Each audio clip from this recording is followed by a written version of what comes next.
Memperingati Hari Boneka Teater Sedunia, ratusan warga Meksiko menggelar parade boneka di sepanjang jalan ibu kota Meksiko. Mau anak-anak sampai kakek nenek, semua antusias berparade di siang hari yang panas luar biasa. Ratusan warga dengan ragam karakter boneka teaternya berparade dan meramaikan festival boneka teater di Mexico City, Meksiko, Minggu siang. Sinar mentari yang panas tak menyurutkan animo warga untuk merayakan Hari Boneka Teater Sedunia yang jatuh setiap tanggal 21 Maret. Beragam karakter boneka teater yang lucu ini tak henti-hentinya dimainkan para dalang di sepanjang jalan. Dan keriuhan aksi para dalang dan bonekanya ini pun membuat warga antusias. Y es un poquito de darles mayor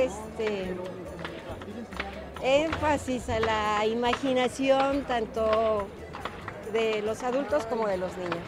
Oh iya, festival boneka teater ini sengaja digelar bukan sekedar memeriahkan Hari Boneka Teater, melainkan bentuk pelestarian, kedamaian, dan keakraban para pecinta boneka teater di seluruh Meksiko. Viene del mundo de lo fantástico. El títere es por esencia no realista.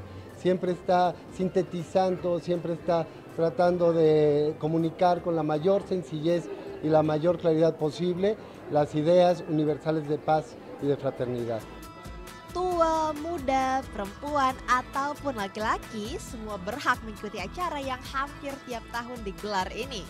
Imajinasi dan kreativitas dari boneka-boneka mereka pun tak dibatasi, semua bebas berkarya.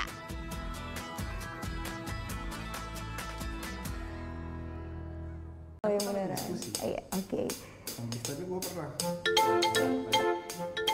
Nah, udah kan nonton beritanya? Jangan lupa di subscribe, di like, dan juga di komen ya akun YouTube dari Net Bali. Terima kasih udah subscribe. Yang belum, jangan sampai lupa di sebelah sini nih.